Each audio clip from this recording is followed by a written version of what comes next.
Good Thursday, everyone. Welcome to the Blue Water Climate Control Volquest.com mailbag podcast. Glad to have you along with us on this Thursday with Rob Lewis and Austin Price. I'm Brent Hubbs. Glad to have you along. Be sure and check out our friends at Blue Water Climate Control at their website, bluewaterclimatecontrol.com. You can check them out on Twitter at blueh2o_climate for all of your HVAC needs. They're the people you need to call. So give them a buzz at 865-299-2290 or check them out online. Guys, plenty to get to in this mailbag edition of the podcast. We're going to go ahead and dive into this because I don't think there's any early ruling coming on this on Thursday morning. Your thoughts on the fact that the commissioner of the Southeastern Conference, Greg Sankey, saying that he's got no timetable on when he'll make a decision. No, that doesn't meaning that he might not make a decision before Friday or Saturday regarding 3 players who are seeking immediate eligibility transferring to another SEC school. And he put it back on the coaches saying, this is the measure that coaches put into place. And if they want it to be different, then they need to change the rules and not get into the waiver world. Your thoughts on Greg Sankey's response when he visited with the media on the teleconference on Wednesday and his appearance on WJOX? I thought it was weak. I thought it's weak to hide behind an old rule. You know that you're not having this thing. They wouldn't even be able to change the rule, in my estimation, Brent, before the one-time transfer waiver even goes into effect, because likely this rule would be voted on next year at the coaches' meetings, and if there is such a thing in Destin. I mean, it just seems weak. But it also seems like, hey, when you're admitting that change is coming with the one-time, waiver transfer rule, then it sounds like you're talking out both sides of your mouth. I mean, it's coming, but then you're talking about holding them to this old rule. It just seems so backwards.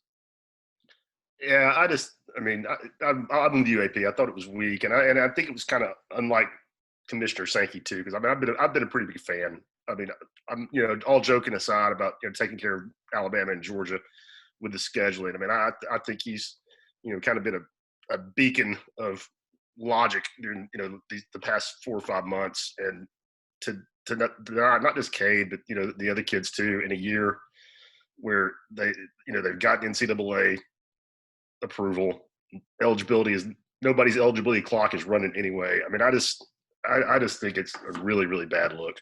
Well, I mean, and I don't know the answer to this, so I'm just going to ask it out loud. I'm sure Tennessee's probably asking a similar question, and so is Ole Miss, and so is, I guess, Kentucky as well. What does the league office gain by holding them out this fall? I guess they keep from making Georgia upset. I mean, could that actually be it, or does he not want to set a precedent that it's okay to move it in the conference? But again, if he's admitting that the one-time transfer waiver is going into effect 6 months from now, it don't matter what he thinks, because at the end of the day, if a kid wants to go from Vanderbilt to Arkansas in 6 months, once that goes into effect, they can do it. Unless the SEC says we're not going to allow that, regardless. Yeah, that's what I was going to ask you, Brent. I mean, do you think that they could have their own bylaws that were, contradictory to the NCAA? I mean, we'll allow things to come in from out of conference, but you're not moving from LSU to Georgia. As one person told me, it's like the president making a decision, and then all of a sudden the vice president goes, wait, I got to make my own decision. I'll tell you, I would agree with that. I would go take it a step further and say it's like the Congress deciding something and then state legislatures disagreeing with it. It's even better. I mean, it's like, weed being legal in California, but federally, illegal. I just don't understand what. I guess I'm having a hard time grasping the end game. And again, I understand why the commissioner would not want to get into specifics, okay? But to come out and say, well, I mean, I don't have a timetable. We'll do this. Basically, I'll do this whenever I want to rule on this. Yeah, I mean, it's almost like he's playing God with these kids' careers and leaving them dangling on the flagpole. Yeah, I just don't understand. I just don't understand kind of what the end game or what the rationale is at this point.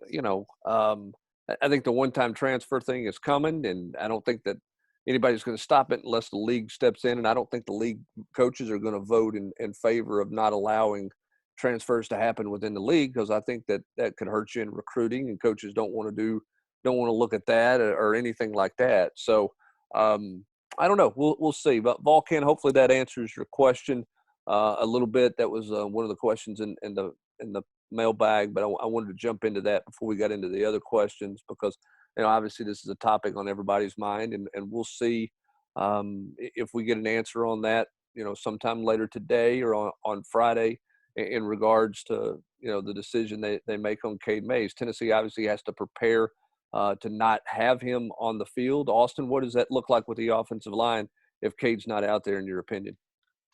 Well, to start the game, I went back and forth on this. I'm going to go Jameer Johnson gets the start at left tackle. I thought you had Wanye starting. What happened? I thought he made a run. Was going to make a run, but I think Jameer. No, they're not playing paper rocks. But I think Jameer's had such a good, strong fall camp that the coaches, I think, are going to end up ultimately rewarding him. He's been out there every practice.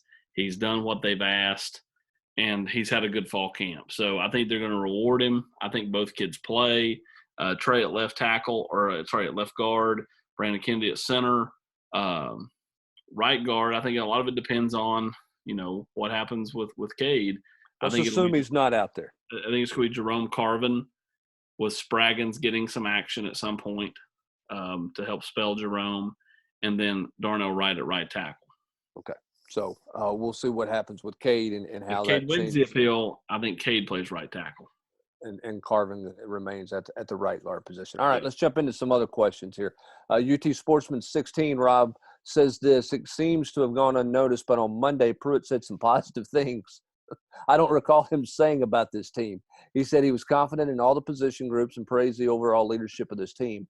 Aside from all the COVID stuff, is it safe to say that Pruitt really likes the potential of this football team? Rob, you've covered him for 3 years since he's been here. Every press conference, we've dissected basically every word he's said. Do you feel like that Jeremy Pruitt likes this football team, although he doesn't feel maybe that they're where they need to be right now because of all the practice time, but overall he likes his team? I've gotten that impression pretty much. I mean, I think his whole demeanor this fall camp, now maybe it's just because he doesn't have to deal with the media face-to-face. It's all been by Zoom. But I feel like he's been, relaxed and kind of at ease, at least publicly. Now, I'm sure behind the scenes he's fretting about not having, enough time to prepare, about having so many kids miss practices. But, yeah, I mean, I think I have gotten that impression from him for sure. And and talking to the kids, it just seems, and it makes sense. They're in year 3. I mean, everybody knows what the standards are. Everybody knows what the expectations are. I think the whole, and again, it's weird because this is all being picked up via Zoom. But I get the impression that it's a confident bunch from the coaches down to the players. Yeah, I don't disagree with you. Austin, I thought this was an interesting comment that Jeremy Pruitt made on Vol Calls Monday or Wednesday night when talking about leadership. He was asked about Jeremy Banks specifically, and he said that Jeremy Banks, at the request of players on the team, had been added to the team's leadership council, was in a part of the leadership group at the request of the team. That was the team wanted him added on to the leadership group.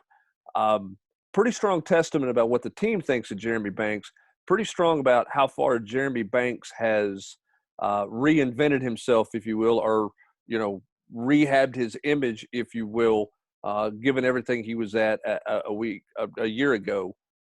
Pretty impressive story from Jeremy Banks.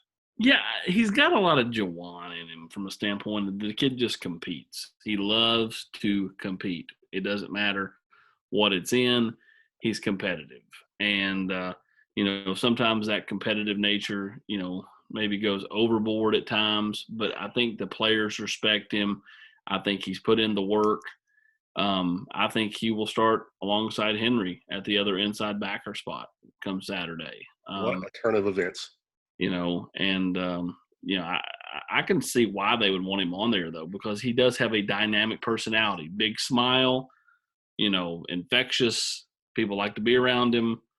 So I'm not surprised. And you think he's got to have the respect of people for everything he went through to get back to being this point, I would think. Yeah, I mean, think about it. He went and met with law enforcement officials multiple times. He went and met with, all kinds of different organizations all over Knoxville. He didn't have to do all that. He I could have mean, transferred and be playing somewhere else right now. yeah, I mean, he wanted to be here. I think he really respected Coach Pruitt for sticking behind him, even when he had to kind of, take him off the team for a small stretch. And, I think much like Juwan did when Coach Pruitt gave him another chance, he's to this point, paying him back with just hard work, effort, and, a competitive nature that's very similar to 15. Yeah, and I think that's another reason why Coach Pruitt likes his football team. I think that's why he likes this team. He likes their mental makeup. Maybe they're not where they want to be, but he does like the mental makeup of this team. And I think Jeremy Banks is an evidence of that as well. All right, I'm going to combine Vol 68 and I Heart Vol's questions here. Austin, starting the season hot helps the most with which recruit? TID, Green, Munden, or Mims? Mims and Green. All right. As a follow-up to that, if Pruitt could pick only one of them, which one would he choose? I'm not going to say you're going to speak for Jeremy Pruitt. Let me rephrase that. If picking one of those, which one of those guys do you think is most important to Tennessee's class? Mims. Really? Over TID? Yeah, left tackle. Okay. Fair point. Left tackle. I would go, if I was ranking them, I would go Mims, Green, TID, Munden. Just based on the fact that left tackles are hard to find and so are corners who can shut down two coveted positions. There you go. And I think Tennessee's got a much better shot for TID than they do for Smile Munden. And Smile Munden, I know he's not had the start to his senior year that many had hoped he would. So that's when you look at Tennessee's class, they've got Aaron Willis, they got, Terrence Lewis, and they've got a guy like Cayman Marley who, could very well end up being a linebacker in time. So, there are, some options there. And Tennessee honestly loaded up at linebacker in this last class when you look back at some of the guys that, that are factoring in the 2 deep and even the 3 deep. They're young kids that, Tennessee has hopes for. Do French and Eason both end up staying there? You think they get too big? For right now, they are. But, I think with each passing day, Bryce and Eason may end up transitioning to the defensive line sooner rather than later. Rob, if you're picking a left tackle or a corner as a priority? It kind of depends. If you're the offensive coordinator, you're taking left tackle. Exactly. If you're the defensive coordinator, if you're Pruitt, you're probably taking the shutdown corner. If you're an offensive mind, if you're Lincoln Riley, you're probably taking the left tackle. All right. I Heartballs also wanted to know. He said same question, but add Ty Simpson in there, just trying to gauge how important coveted he is. Listen, Ty Simpson's he's the priority for Tennessee in the class of 22 on the offensive side of the ball. There are 2 priorities for Tennessee in 2022. They're both west of Jackson. One being Walter Nolan, the other being Ty Simpson. Right. When you sprinkle in, guys like Evan Stewart, when you sprinkle in, the kid out of Georgia, name escapes me, Addison. Those are guys that Tennessee has ties with. It just, you have to land Ty Simpson. To me, he's the most important player for 2022. I know the staff may argue that it's Walter Nolan, but I think if you get Ty Simpson, he only helps you recruit Walter Nolan. Quarterbacks are always a Pied Piper. It may not just help you so much with Walter Nolan, but with offensive skill players and offensive linemen, it's those are always bell cows. And everybody wants to ask, well, what if you don't get Ty? Is it Sam Horn? No, it's not Sam Horn. It's the young man from, Thompson out, high school in the state of Alabama. When you look at the quarterback position, Tennessee's going to be very selective in who they go after for 2022. MJ Morris is obviously one. Connor Harrell is the kid from Thompson. Those are guys that I think I see behind Ty Simpson for the 2022 class. All right, Smoky Man 15 wants to know, what are the season expectations for Roman Harrison? Banks starting at inside linebacker has to be a good indication on things. Does Q move around if it's 33 and 11 at the inside linebacker spots. Rob, what's your expectation for Roman Harrison? Man, I mean, I wish we could have seen some practice, but my expectations are that he's going to make an impact. I mean, I'm not saying he's going to replace Darrell Taylor's 8.5 sacks, but I think he's Tennessee's most dynamic guy off the edge, potentially. I mean, I think he's athletically, strength-wise. I think Bennett is really solid, and I think he certainly exceeded what any of us expected him to do. Going back 2 years ago. But I think Roman's got the tools to be a guy that makes some stuff happen. I'm the only one jumping on the DeAndre Johnson train, right? He's your guy. I'm the only one jumping on that train at this point. I think Roman's going to be. I mean, I think Roman's going to continue to grow and continue to get better. I think he has to learn to play with bend off the edge, and but I think he will have a solid year, and I think he'll be in that rotation from the get-go. Austin, do you see Crouch moving around some, or do you think he's locked in, splitting time at inside linebacker? I can see him moving around some, but I think he and Banks will kind of spell each other. I don't think that this is a Banks is playing the whole game and Henry, Right. Henry's playing the whole game. I don't think this is a Banks is playing the whole game type thing. I think that they'll, depending on the series, you'll see both. Maybe you'll see all three on the field at the same time. I definitely think that that's a possibility. And as for DeAndre Johnson, I look at it as the opening scene from what was it, Toy Story 2 or 3, where they're on the train tracks and they blow up the bridge, and the train goes down into the fiery pit. Something like that. Rob, your thought? I can't do a movie review of Toy Story 2 or 3 or 4 or 12 or whatever number. Three's scary.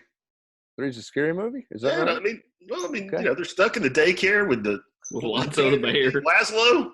Lotso the bear. He's scary. The baby. Good Don't upset Lord. me, Rob. He's one of the few characters you can meet at the Mickey's Not So Scary Halloween party that is canceled because of COVID. Stupid virus I brought this up. What was I thinking? has really cut into my Disney opportunities. Oh, okay. Well, there's your review of Disney Plus tonight here on the Mailbag Podcast at Volquest.com. All right. Deshaun 13 wants to know which Bailey plays the most snaps this year. I'm taking Dominique Bailey over Harrison Bailey. Well, as far as pure snaps, yes, I would take Dominic Bailey. I'm not sure either play a whole lot. Yeah, I agree with What that. is the story with Bailey and Thomas? Either have a chance to crack the rotation? I think Omari does, but I think, again, they're so deep there. I know. I mean, I don't think it's a knock on those kids. And again, you've gotten, you've got Darrell Middleton back this week. He's in? On the practice field. So that's a good sign for the Vols. Yeah, certainly. And you got Solomon back, who's certainly improving and getting better and seems to be rounding into a bit of form. They do have depth there. They certainly have numbers this there. year, I mean, you can play those kids, a couple series in a game if if it's a blowout either way, and they can still redshirt. All right, Logan Bartlett wants to know, realize you haven't been able to watch practice to form your own opinion. There's lots of unknowns. But how would you frame Pruitt and the rest of the staff's attitude about this team versus last year's team? Do they seem more optimistic and confident than the past? Anything in particular stand out? I'll start first with this one, Rob. I think you said it best earlier. Look, it's year 3. These are all their players. They've grown in this system. They've grown to understand the standards. I don't think Jeremy Pruitt's having to preach standards and efforts. I think those are a given at this point in time. And so with that, I think brings about more confidence. Now, does that mean they're going to win every game? Does the staff think they're going to win every game? I'm not saying that, but I think this staff believes that going into every game, it's not just about, hey, we're so outmanned. It's much more about, hey, we got a chance. We got to hit some things right. We got to scheme on some things right. Maybe things got to go our way, but competitively we can compete with this league, which I don't think they felt like they could, certainly in year 1, and I don't think they were there in year 2.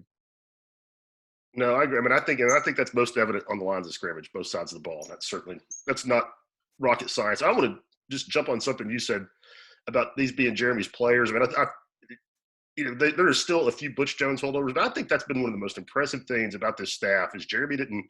I mean, some guys transferred when he came in, obviously, but he didn't run a bunch of dudes off, and guys that were either underachievers or just non-factors or malcontents, like Jawan, guys who had never done anything like Matthew Butler and Kevon Bennett, guys who had underachieved like Nigel Warrior. I mean, he's gotten production out of like so many guys like that the previous staff didn't. I think that's one, a big reason that they are, making tangible progress in the rebuild. I mean, when you look at both sides of the ball, I mean, the Butch Jones, as Jesse would call them, the Butch Jones orphans. That was me. Come on, give credit where credit's due. Okay, was it you? Jesse used it more than you did then. He loved it. He latched onto it and ran with it. 100%. Because every time I looked up, he was talking about it in the 2-minute drill or whatever. So, but I mean, there's obviously Jarrett, there's Ty Chandler and Trey Smith on the offensive side of the ball. And then defensively, it's Bumpus and it's Matthew Butler. And then that's about it. I mean, Kayvon Bennett and DeAndre Johnson, Hubs' favorite DeAndre Johnson. My favorite. I think he's going to make some plays this year. I think DeAndre Johnson may have actually switched from being a Butch Jones orphan to a member of the Hubs household. Oh, that's terrible. Holy smokes. That's what coming from Uncle Austin. Coming from Uncle Austin, he wants to put a player in my family. I mean, you're on like 12 players Christmas card list, Austin. I mean, geez, I think you're Secret Santa for like half a dozen families on this team. All right. Let me ask this then, based on your all's comments. Is that Jeremy Pruitt's greatest accomplishment? Is that the best thing, maybe arguably the best thing he's done upon arrival here, is that he didn't just create a bunch of cast-offs and division within the ranks, so to speak. He rallied everybody to be his guys, even though he didn't recruit all those guys? Yeah, and I would, cross it over to basketball. I mean, it's kind of similar to what Bruce did with, Dame Bradshaw, C.J. Watson, guys that, because that first team, I mean, he certainly didn't bring in – I mean, this has been years ago. I don't remember who all he brought in as a recruit, but I don't think it was anybody big time that first year when he, turned things around and, just ended up as a number 2 seed when nobody saw it coming. By the way, I left out Josh Palmer and Brandon Johnson. Yes, you did, AP. Shame on you. LF Vol wants to know, were the contact tracing quarantine guys like Wanya able to lift and condition on their own? Second, it seems you all agree punt returners should not be guys on the 2 deep based on injury risk. Who would be your guess? Look, I think Velus Jones should return punts and return kickoffs. And the reason I'm going to go there is because you've got depth at that position. So I'm fine with Velus Jones there. I'm just said I said this on the pie. I think we all agree. I'm not putting Eric Gray back there to take a chance on getting injury with the lack of depth you have to running back position. Yeah, same thing with Ty Chandler on kickoffs. Although I think punts may actually be Bryce Thompson. Interesting. And they were able to work out. They didn't have to do it by themselves. They just had to social distance in the complex. Right. 68 Vol fan, with our success this season focused squarely on JG's shoulders and what seems to be improvements at every other position, rank JG 1 through 10, with his play last season being a low 4 at best, based on coaches' feedback and what little bit you've seen. Look, I've said this, and I think we all agree with this. I got to see it on Saturday. I talked to somebody today who told me that, they think practice is going real well. There's fewer balls on the ground. The timing seems to be there. All these wonderful kind of glowing remarks based on some people who observed practice. I still got to see it in a game. Maybe Jared just got nervous around Jesse when he was throwing those routes on air. I mean, don't you think he just got? He's got to go out and prove it.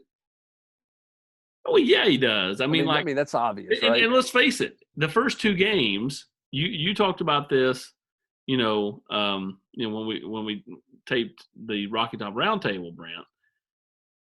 Jarrett's numbers against South Carolina are really good. So he's going to start against South Carolina, a team that he's moved the ball against, had success against, and then he's going to play Missouri, a team he threw for 400 yards on last year. That's a good point, He should be able to get off to a better start just based off of the feels and the memories of what he's been able to do against these teams in the past. Yeah. Mentally, he should come into the game feeling like he's going to do well. Rob, if he doesn't have confidence going into the first 2 weeks, particularly this opener here, I don't know what else you can do. I mean, he's had success against Will Muschamp's defenses previously. He's got a veteran offensive line in front of him. He's got 2 running backs behind him who are proven, established guys, and he's got his same coaches back. He should have more confidence than he's ever had being Tennessee's quarterback heading into any game, much less the season opener. I don't have anything to add to that. I mean, I completely agree. The comfort level for him should be at somewhere it's never been in his time here.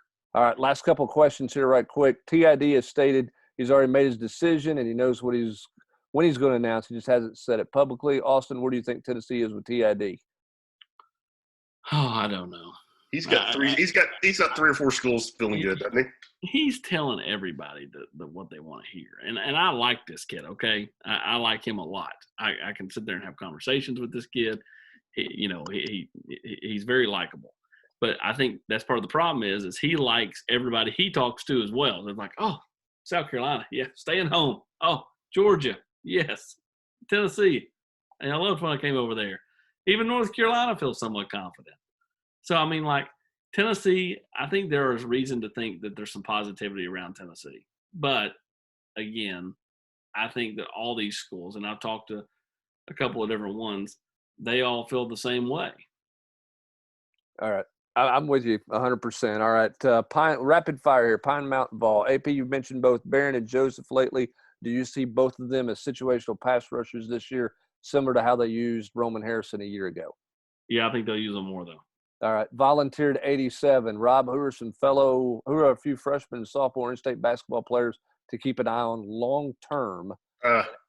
I was actually having a conversation about that with somebody today, and because of the restrictions, the dead period, no live events, I really don't have a lot of names to throw at you with the staff not being out of the road. One guy in-state, know for sure to keep an eye on is Jared Hall, Lebanon, 6'8", sophomore, class of 23. But other than that, I'm pretty blank on 2023s and certainly on 24s. And Volunteered 87 wants to know who's going to be in the box, who's going to be on the field. We know Osavat's going to be in the box. Malone, Cheney, and Niedermeyer. I'm not sure who the second defensive coach, or it could just be Niedermeyer and a bunch of defensive QCs because they like to keep those defensive guys down on the field. Well, we know that Ansley's going to be on the field. Yes. Because that's where he wants to be. And the question then becomes where do they put Shelton Felton and Brumball? Brumball will be on the field. Yeah, and I think Shelton Felton probably will start down on the field because I don't think they're going to have both linebacker coaches upstairs in the box. So I think they will go only one defensive coach, which I think is what they finished with last year, right, in the box? That's correct. All right, Galilee wants to know, with Memphis and Nashville not playing, how much is that hurting recruitment and the recruiting in those cities? Nashville's playing. They start this week. And Memphis, that's how much is that hurting those guys? I think it's hurting the kids a lot. You don't think it. I mean, I think Nashville's going to get away with it because they're going to get enough of the season in. But those Memphis kids, like Cody Jones has grown. He's gotten faster. You don't think he could have used playing his junior year? Because I do. Absolutely.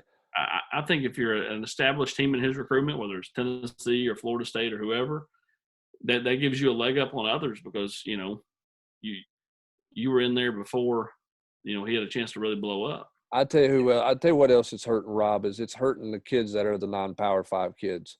Yep. When you look at Southern Conference, those schools trying to put their list together, they do that in the fall. They do that largely in the fall, and they're not getting to do that now. And another thing, just kind of similar to what I was talking about with the younger kids in basketball, I mean, juniors in Memphis, I mean, this is when they'd be showing up, on the radar, and there's no game tape. That's it's hurting every program, but it's also hurting kids in that junior class. I don't think there's any doubt about that. Last question here, Volquest. Notice John Mincy at Jack linebacker on the depth chart that Austin posted. Is that a move for him, or is he splitting time between Jack and defensive end? He's playing a little bit of both, but they moved him mostly outside. Yeah, as they look for a pass rush in any way they can find it, right? Yep, that's right.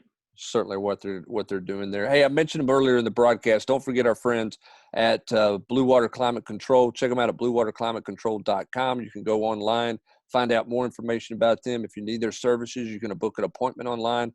You can pick a day and time that works best for you. Remember this about Blue Water Climate Control. They're locally owned, and they're going to do things the right way with you. The right repair the first time.